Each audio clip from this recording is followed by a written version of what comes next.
Naniniwala ang ilang legal expert na dapat mag-recuse o mag-inhibit ng ilang senator judge sa impeachment trial ni Vice President Sara Duterte dahil sa mga naging pahayag nila kamakailan. Si Senate President Chis Escudero naman sinabing hindi nila mapipilit ang isang senator judge na gawin ang recusal.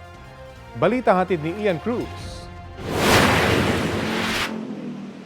Sa proseso ng hudikatura, may tinatawag na judicial recusal. Ito ang pagdiskwalipika sa isang presiding judge sa paghawak ng isang kaso dahil nakompromiso ang kanyang impartiality. Layo nitong masiguro ang isang paglilitis ay patas at walang kinikilingan, bagay na pinoprotektahan mismo ng saligang batas. Ayon kay Attorney Domingo Cayosa, dating National President ng Integrated Bar of the Philippines, maaaring magkusa ang isang huwes o kaya'y magmusyon ang isa sa magkatunggaling partido sa kaso para persahang alisin ang hukom. Upon motion of either party on limited grounds, for example, relationship, conflict of interest, prejudgment, mga ganyan, pwede hong by force mapapa-inhibit yung judge at mapapalitan. Sa paniniwala ni Attorney Christian Monsod, isa sa mga bumalangkas ng 1987 Constitution, dapat nang mag-recuse o mag-inhibit bilang senator judge ang ilang senador dahil sa mga naging pahayag nila. I think they should, Senator Pato, Tolentino, about recusing themselves. The source of legitimacy is independence. If they're incapable of independent thinking, I think they should withdraw and say, we are not participating. Nitong Martes, tumayo si Senador Bato de la Rosa para hinging i-dismiss ang impeachment complaint kahit hindi dumaraan sa paglilitis.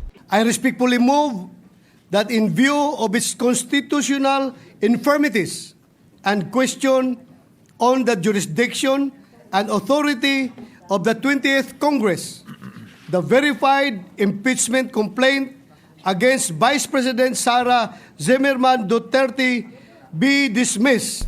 Si Senador Francis Tolentino naman, sinabing functionally dismissed na ang impeachment case kapag lumagpas sa June 30 ang paglilitis. If we cannot conclude the trial before June 30, 2025, we must recognize this impeachment case is functionally dismissed by constitutional operation. Sabi naman ni De La Rosa, hindi siya mag-i-inhibit dahil walang pagbabawal sa naging hakbang nila na ipadismiss ang impeachment complaint.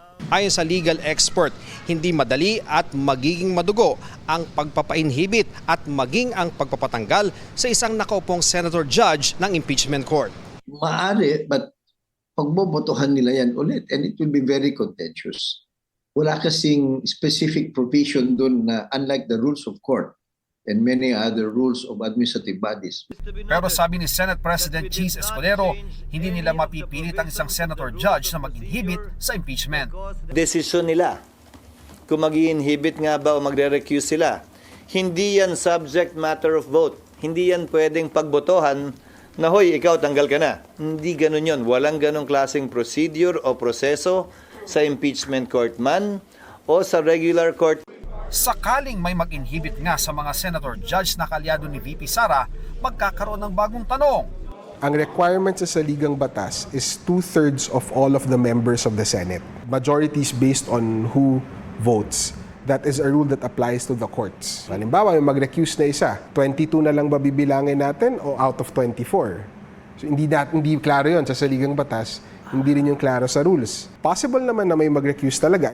Ian Cruz nagbabalita para sa GMA Integrated News.